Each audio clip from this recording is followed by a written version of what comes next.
Assalamu alaikum wa rahmatullahi wa barakatuh, and welcome on Youth Matters once again with your host Sakina Mushtaq Habib. Today we are going to be talking about a very interesting topic, which is conflicts in our society. So, conflict theory in sociology describes society's tendency to change and develop due to perpetual conflict between classes, and it is one of the four paradigms of sociology, which includes functionalism, symbolic interactionism, and feminism. Now, today, our focus will be more towards the societal conflicts that arise due to status, influence, power, gender, race, and religion. Well, of course, in today's discourse, we will not be able to cover a whole lot of things. So we'll be taking this up into our next segments as we proceed. Now, as for today's episode, I would like to mention once again that a huge announcement was made on this Eid al-Adha that Youth Matters, in collaboration with the Muslim counselor, will be bringing to you a whole wide series of mental health wellness topics on a monthly basis where we can highlight key issues revolving around mental health by bringing current situations into light. And I think that this is very important to be addressed because there are so many pressing and burning issues and topics that really need to be highlighted out there for the youth to connect with, to interact with, and for those things to be put out well and be well addressed. So what we would really love from you all would be to involve in this series with us by letting us know what topics should we be bringing forth into our upcoming discussions, issues that need to be spoken about and addressed so we can be the voice for the voiceless. So you can always leave some comments in the comment section for feedback, or you can even DM us on Instagram on Sakina Habib and the Muslim counselor or Barak Hussein. Without much further ado, I would like to welcome today my amazing partner, once again, psychotherapist Barak Hussein, the Muslim counselor, whom I'm so humbled to have her join us today again on Youth Matters program on Hidayat TV. So I would like to welcome Sister Barak Hussein. Assalamu alaikum wa rahmatullahi wa barakatuh. Wa alaikum assalam. Lovely to be back. How are you, Sister Barak? Yes, it's an honor. I'm really truly humbled having you again. And as I mentioned, that inshallah we'll be having a lot more wide series with you on the mental health, inshallah, such interesting topics that really need to be addressed out there. So I'm really excited and eager and looking forward to it, right? Inshallah. My honor. I'm looking forward to it as well. Inshallah. As for today's topic, it says conflicts in our society. Now, Barak, to begin on this topic, let's start with what is the meaning of conflict from the perspective of mental health psychology. Inshallah. Bismillah ar-Rahman ar-Rahim. Allahumma salli ala Muhammad wa ali Muhammad. Always start our gatherings with that beautiful blessing. Give us, inshallah, tawfiq and knowledge to share as much as we can with what little we know, inshallah. So I had to dig up a little bit of research back from my social psych courses back in university to look at the exact definitions. And there's a few. So we're going to take a look at a few in terms of what conflict is. So essentially, one definition takes a look at conflict as the arousal of two or more strong motives that cannot be solved together. So this type of situation is termed an approach avoidance conflict. So psychologically, a conflict exists when the reduction of one motivating stimulus involves an increase in another, so that a new adjustment demanded. If we take a closer look at what is conflict, and according to one of my favorite theorists and interesting developments of theories that he has, and he worked around theory of psychosocial development. So he talks about conflict as a turning point during which an individual struggles to attain some psychological quality. So sometimes this is referred to as a psychosocial crisis, and it can be a time both of vulnerability and strength as the individual works towards failure or success. So if we take a look Yeah. at an example, so Erickson developed 8 stages of psychosocial development. In the first Right. stage, he talks around trust versus mistrust. So in the Okay. earliest stages of a child's life, they're learning whether they can trust the people around them, right? And so you Right. see here in each stage that we go through, and I'm not going to go through all of them. This is just one example. There's that conflict, trust or no trust. And so the child takes information from the world around them, from their parents, of course, whom they look up to as the all being in that time frame in their life, because they are their role models, they are their providers. And so when a child Right. cries, they're reaching out to the parent to come and fulfill their need. And if it's not fulfilled, then there's a breakage of trust. This is interesting because Right. you see a lot of parents say, well, I'm just going to let them cry it out. Or you see other parents who jump the second the child cries. And it's Very around true. that.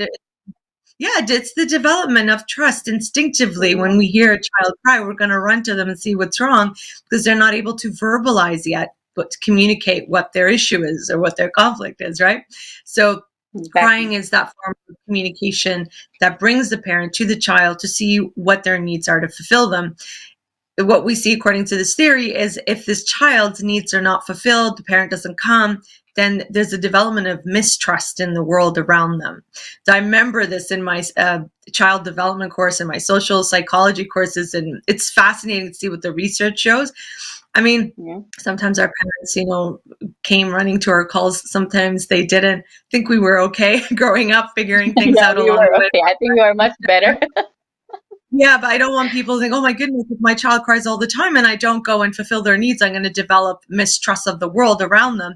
I mean, for big Right. needs, not for when they're, just crying for the sake of crying. In most cases, children will Yeah, just cry. There's a need. true, yes. Okay, so I think that really has helped in understanding the meaning of conflict. You've explained it well. So now, when we talk about conflicts, are there categories to it? For example, it happens not just between societies, but starts somewhere with individuals, and it can start knowingly or unknowingly. So how does that start? How does that work? So definitely there are different types of conflict and the levels of conflict. And what we see here, I'm just going to explain a few concepts that I looked into. So there's levels of conflict. There's the individual, or the types rather. Okay. So there's what we mentioned earlier, the approach avoidance. So there's approach conflict, which means it occurs when you must choose between two favorable outcomes, two positive outcomes of a situation. There's avoidance conflict occurs when you must choose between two unattractive outcomes. Okay. Approach avoidance is what we looked at earlier, which exists when one event or goal has both attractive and unattractive features. And there's the multiple approach avoidance conflicts. This is where you must choose between two or more things, each of which has both desirable and undesirable features. See, we know this stuff when we are faced, but we don't really have like a name to it. So we're all familiar with Yeah. these types of conflicts, right? So these are the types. And then there's the level of conflict. There's the interpersonal, right? There's the Right. interpersonal, the so the interpersonal, that occurs when two people have incompatible needs or goals or approaches in their relationship or their connection. Right. And role conflict. So role conflict involves very real differences in role definitions. So expectations of responsibilities between individuals who are interdependent in a social system, right? So people with different roles are Yeah. basically contradicting. So when we take a Right. look at that, we go further on, there's intergroup conflict. So there's the interpersonal, the role, and then there's intergroup. So this occurs between collections of people, right? Such as ethnic or racial groups, like you mentioned earlier. Could be in departments or level of decision making, let's say in the workplace, right? In some kind of organization, in a union or management. So this is when you have inter-conflict. It's interesting when we just said union. I remember a few years ago, in my job, there was a conflict between the union and the university and management. Wow. And so the university, the union was representing the staff. And so we had to walk out. We had to go on strike. And it was not pleasant. Definitely worked out a lot. I think it probably got over 20, 30,000 steps a day. But that conflict, that's a big number. Yeah, but well, I mean, we had to take shifts. If you wanted to get some kind of payment, you had to go and walk. Otherwise, you go to work. So that's a conflict. This is a desirable and undesirable. Yeah. But then there's a code of ethics up to with your group in your group in the conflict, for example, right? So people were saying, we're not going to judge you. You do what you need to do financially, et cetera, et cetera. In the end, it comes down to what you choose is the best thing for you, whether it's financial or when you stand together. Because when we did stand together, we did get the results that the union wanted, and it was a success. We got back to work, alhamdulillah, but not without having some kind of conflict, right? So then there is the multi-party conflict. So this occurs in societies when different interested groups and organizations, they have varying priorities over resource management and policy development. So in the government and different groups and so on and so forth. You see that often in our governments in different countries, how they have lots of different conflict of opinions and so on and so forth. And then you have international conflict, which we're all familiar with as well. This occurs between states at the global level or amongst different states, not necessarily between just two, but amongst several. And we see this in the world now. We just look at what's happening in Palestine, right? You look at what's happening in the Rohingya in Burma. You see what's happening in different parts of Iraq. Just recently, right before Eid, there was an explosion blast in Baghdad, and condolences to all the family that lost loved ones. And it's, these types of conflicts that occur are very unfortunate, but they're very realistic at the international level. We see that often, right? We see here in Canada the conflict of past judgments, which we're going to get into in a moment, how they've impacted, let's say, the Indigenous people of Canada and how they were mistreated.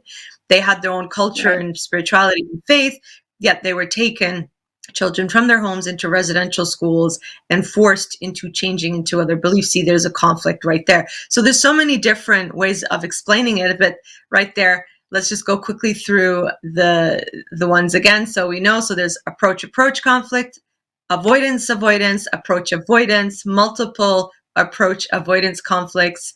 In terms of levels, the interpersonal, the role conflict, the intergroup, the multi-party conflict, and the international conflict. Okay, so I think you've listed out 8 of them, if I'm not wrong. Are they 8 categories in total? Let me see here. 1 second.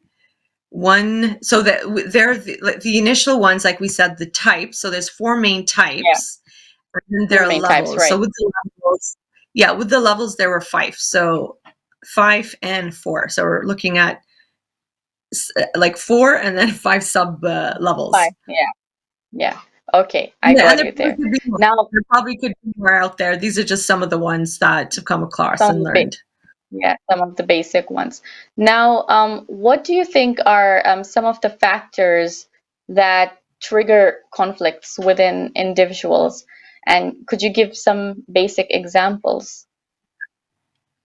So when I think about this question, what jumps to mind immediately is the different parts or stages and phases of the nafs that we have of ourself at the individual level, of course, right?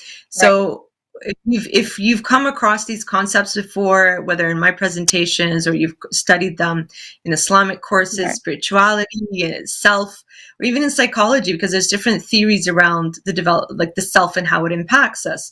So from an Islamic psychological perspective, we're looking at the 3 parts of the self that are in conflict with each other. So you've got nafs al-lawama, right?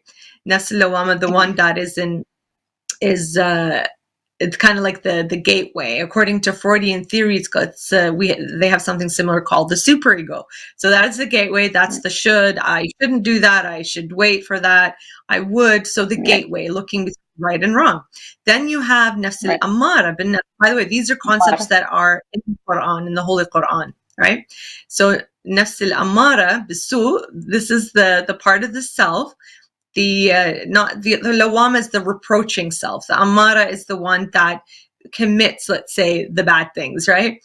So this is part of the self, that goes to sin, that makes mistakes, that goes to follow its worldly desires without right or wrong. And sometimes you can describe it as that instinct, and it's that part of us rather that wants to do something that is not morally right. So that is the part of the Freudian concepts called the id. And he goes on and on about the id and, doing all sorts of interesting things. And then you've got nafs al-mutma'inna. This is the part of the self that we all hope to attain. And this part, I would say, is similar to what Abraham Maslow, who is also a very famous psychologist, talked about his self-actualization levels. And so self-actualization, reaching that top, and it's almost designed in a circle as well. It's a little bit different concept than the id and the superego, but when I hear mutma'inna, in my mind comes the self-actualization of his levels of actualization. So here in mutma'inna, you're at that part of yourself where you feel at peace within yourself. And in the Quran, the beautiful ayah, and always quote when I talk about this part, Ala bismillah ar-Rahman ar-Rahim, Ala bi dhikrillah tatma'inna al-qulub. Surah Al-Ra'd, thunder. And this ayah talks about, with that remembrance and reflection and your relationship with God, that's when yourself has that place of serenity, right? So conflict, I would say, conflict would arise here when you have nafs al-ammara constantly in battle with nafs al-lawama at the individual level. Exactly. And that's very normal in everyday life. Yeah, the constant, and it's an influx. It's a dynamic influx. It's always in movement, right? You've got choices in the most simple things. Should I go for, a pancake or oats in the morning, right? Your nafs al-ammar is like, yeah, that's tasty. Go for it. It's delicious, yummy, yummy, And then the other part of you, the lawam, is like, you're on a healthy, strict training right now, and you need to be eating the oats, in the long run, your body's going to think, you see how you talk to yourself. Simple. This is a simple example, but it's a daily battle, like in our minds, we're literally struggling. Then the true struggle comes when you are in that jihad in nafs, right? We're in that constant struggle of fighting against, let's say, the amara part of you that is taking you towards things that are not good for your soul at the moral level, at the ethical level. This is where we, let's say, fall into sin or we make mistakes. The beautiful part of these concepts is the all-forgiveness that we have from Allah subhanahu wa ta'ala, al-Ghafur, the all-forgiving, that we are constantly in that state of learning and conditioning ourselves to improve towards that nafs al-mutma'inna. So that if we do make an error, with forgiveness and we reconditioning ourselves, learning from our mistakes, and it's almost like a cycle of learning how to kind of change a behavior. We always have the opportunity to kind of refresh button, working through that. So I've just explained here.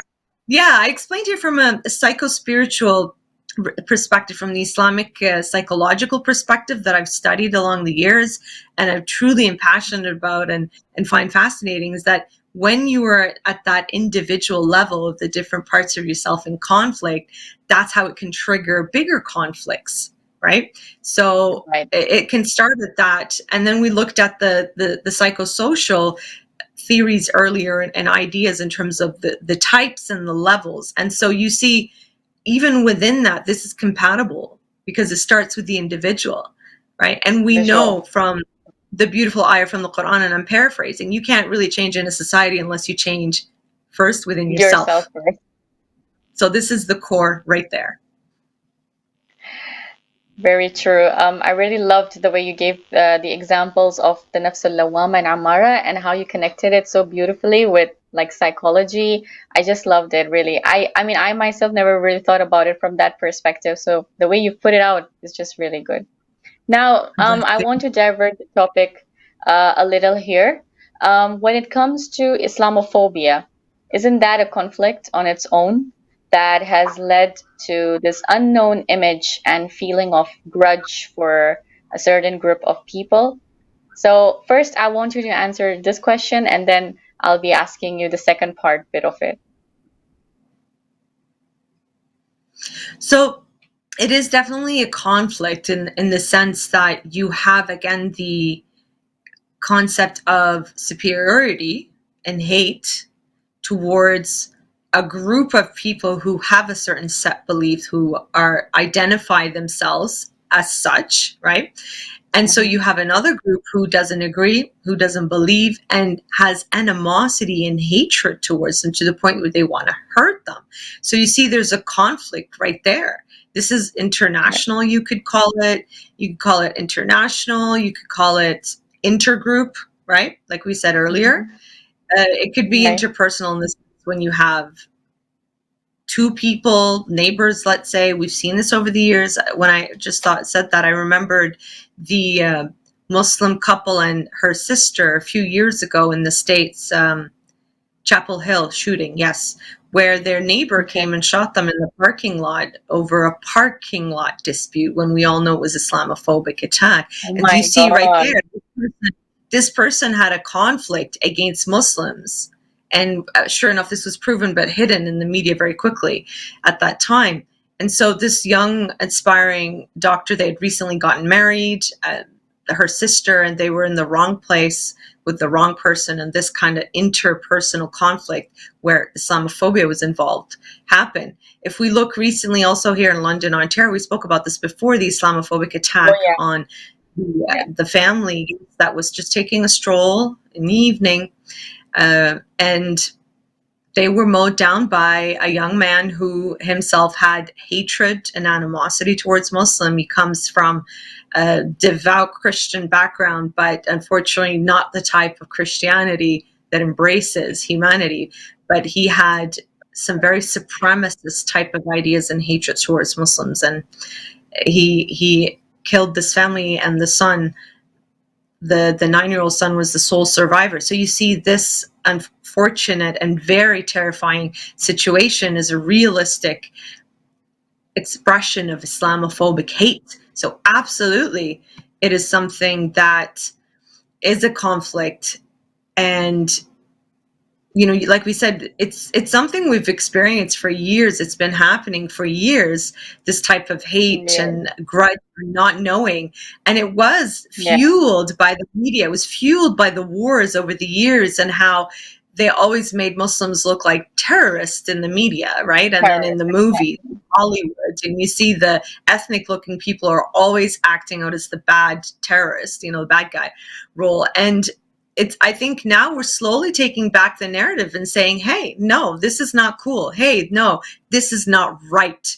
And the term Islamophobia was a new term that was developed over the years. It did not exist before, but it had to come into play to give a name to something that was unknown, right? And to describe. And now, actually, this weekend, as we speak, the weekend, there's the national summit, the Islamophobia summit that's happening in Canada, that was called for after the London attack, because there had been so many Islamophobic attacks, including the Quebec shooting a few years ago, that Right. something had to be done about it. And so professionals from all sorts of different backgrounds come together, different community organizations at the individual level. They contributed what they would like for the government in terms of recommendations for change. So this definitely started because of a form of conflict, right? And where people do have that grudge for a certain group of people. Right.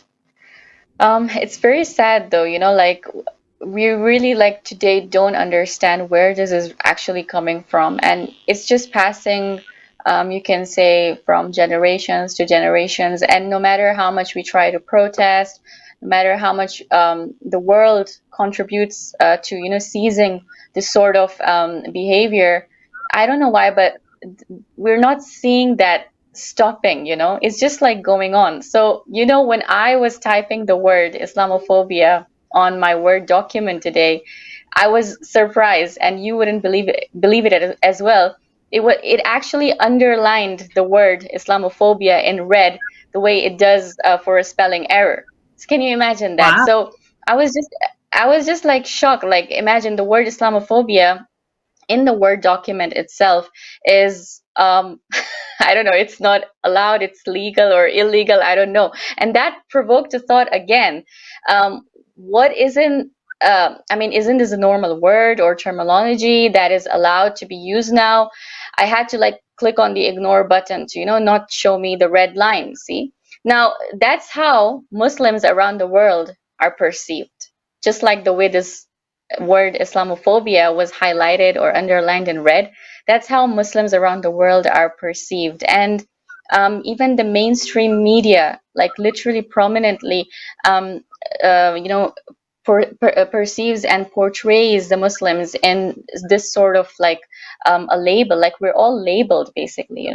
So I don't know, how do you think, what are some of the steps that, can be taken to like further steps that can start from within our community, from an individual, so that we can sort of come to a reduction. We can like sort of reduce this Islamophobia.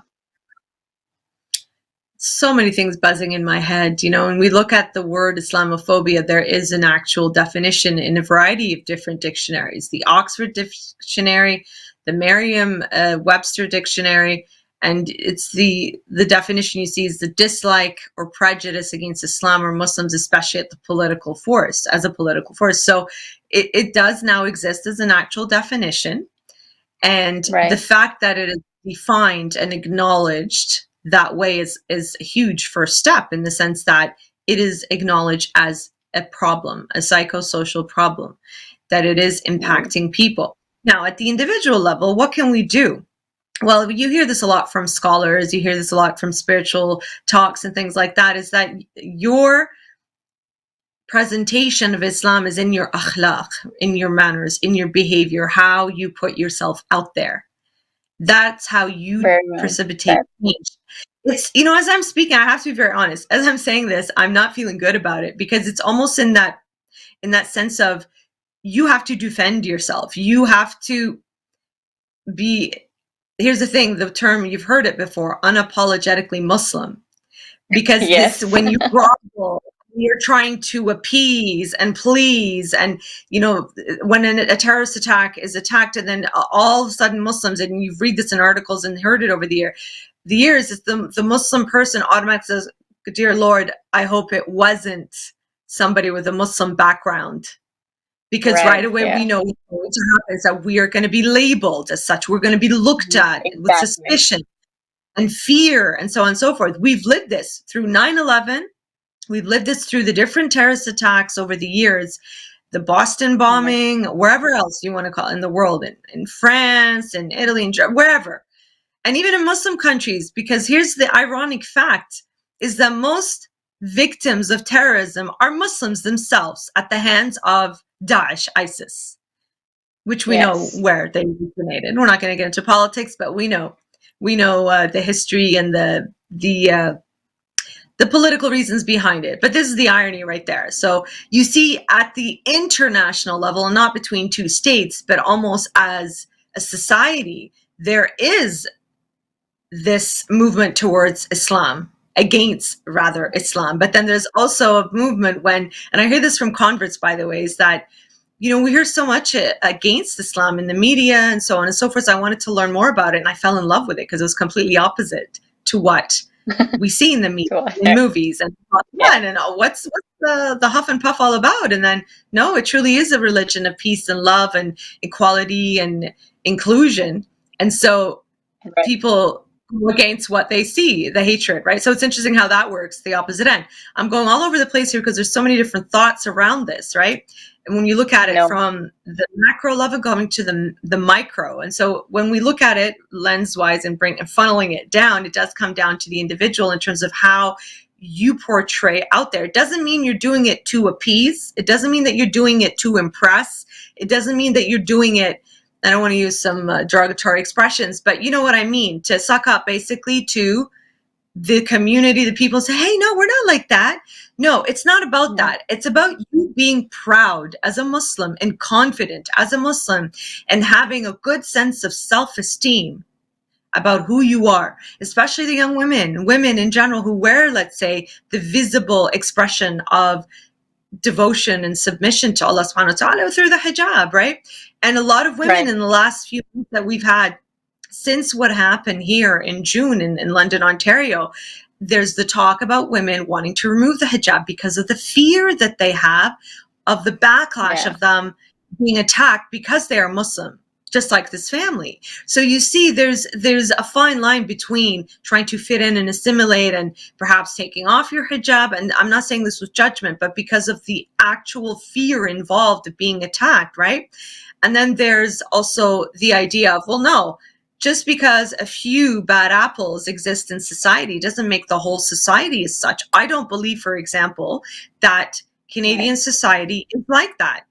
What epitomizes Canadianism, so to speak, or humanity, just being human, is the way certain people are in our lives. Our neighbors are incredible people. For example, simple. My light's been out for quite a while now. I don't have a ladder and I don't have the exact lights. And my neighbor's like, I'm going to fix that for you. I told her I don't have a light or a ladder. She said, don't worry about it. I'll do it with all the yummy foods and the cultural foods that you send my way, especially during Ramadan, other place. I'll do it for you. Simple, beautiful act.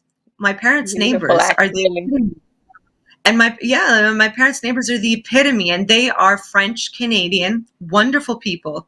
For years now, they are grandparents themselves, and so they understand what it's like to have grandchildren. Whenever there is an occasion, whether it's Christmas or Easter or Halloween or changing of the seasons, they're into that. They always bring gifts over for my daughter, nieces, and nephews, and treats like pumpkin pie bread or pumpkin cinnamon roll bread, all sorts of goodies like that. And in our custom as well, whenever Muharram, Ashura, there's a Wafa, Milad, Shahada, Eid, we're always sending food and goodies over there as well, and helping and supporting each other. And you see that give and take of love and respect of different cultures and customs is beautiful. And this is what you see when, how does this happen? How does this happen? Why am I saying all of this? It's because it's at the individual level.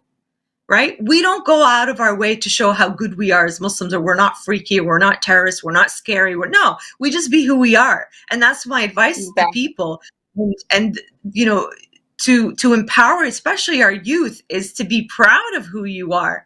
It is through your behavior in society. One last example, which nails it and hits it on the spot, is a friend of mine, a dear, dear close friend of mine, family friends. She doesn't wear hijab. She doesn't wear the physical hijab. But she is an amazing woman in every sense of the word.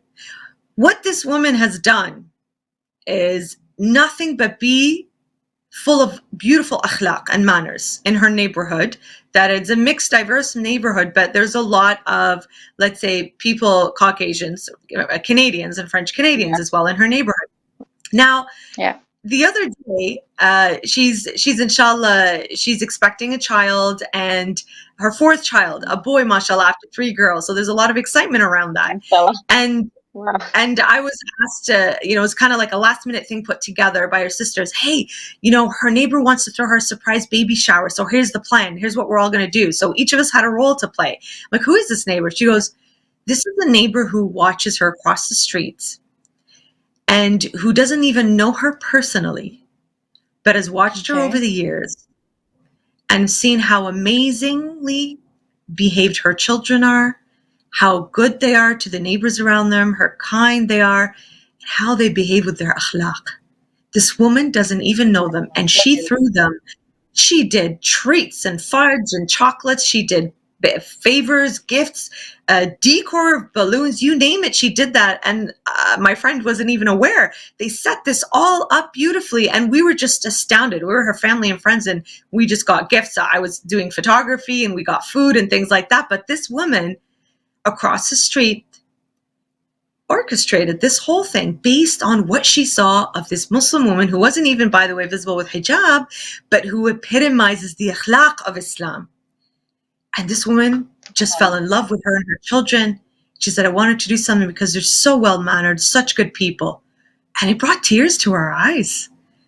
And I told my friend, subhanallah, because of how, and I've always felt that towards her, how she epitomizes the Islamic values and akhlaq.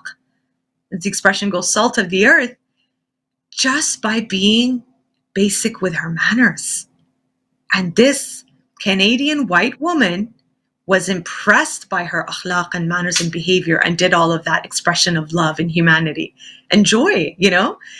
Now that right there, I would say is how we work on ourselves in society. Be the best version of your understanding of what our faith teaches us. Always going to that nafs al-mutma'inna, self-actualizing ourselves towards the betterment of ourselves. When we work on ourselves at the individual level like that, right, you notice changes Right. within you, but it overflows into society. You are also demystifying as Muslims, you know, your neighbors, people around you, how we truly are without having to be apologetic and trying to suck up to groups and organizations and society as a whole. Just be how we're supposed to be as Muslims. Charity, helping, being green, that's another big issue, right? Especially in Muharram and Shahr Ramadan. And I've been talking about this for years. MashaAllah, in the last few years, there's been lots of organizations who are caring about that, doing a green arba'in. By the way, wait for this initiative I'm working on, inshallah, for Muharram and Really? arba'in. We'll be doing that. Yeah, exciting. Just a Inshallah, little inshallah. I wish you all the best, inshallah, and I'm praying for you to succeed, inshallah. Thank you, Sister bless you. Barak. You know, you absolutely nailed this last question with an amazing answer. I think it's all about kindness and your akhlaq at the end of the day. I wish the world could actually understand this. I wish, like so many people out there, wouldn't judge anybody based on their gender or race and culture and whatnot, you know, the backgrounds that they come from, and they could just see the behavior, the good akhlaq, the good manners, and you know, accept them in whatever society they want to be a part of, and all of that. So I really loved everything that we discussed about. We have a lot more questions, inshallah. As I said, we'll be taking them in the upcoming episode that will happen monthly, inshallah. Next month, that is, inshallah. So thank you, Sister Barak, for joining me today. Jazakumullah khairan. Well, yakum, inshallah. Looking forward to the next sessions, inshallah. And please, for anybody, if you have any questions, if you have any concerns, please don't hesitate to reach out to us. And if, like we said earlier, if there are any specific topics that you would like to see us to get more in depth with. I mean, I think over the years we've covered the basics with what is depression, what mental health is, what is anxiety all about. Let's dig deeper with these mental health concepts to getting, you know, really fruitful discussions at a deeper level like this, inshallah. Looking forward to it, sister. Inshallah. Thank you so much, Sister Barak. So, thank you to all the Hidayat TV viewers for joining us on this program. I hope that you enjoyed this fruitful discussion with us today. Inshallah, next time we'll be bringing to you another interesting talk with another guest, inshallah. So, see you next week, inshallah. Same time on Tuesdays, inshallah. And let us know if you like our programs. Thank you so much. Jazakumullah khairan. Wassalamu alaikum wa rahmatullahi wa barakatuh.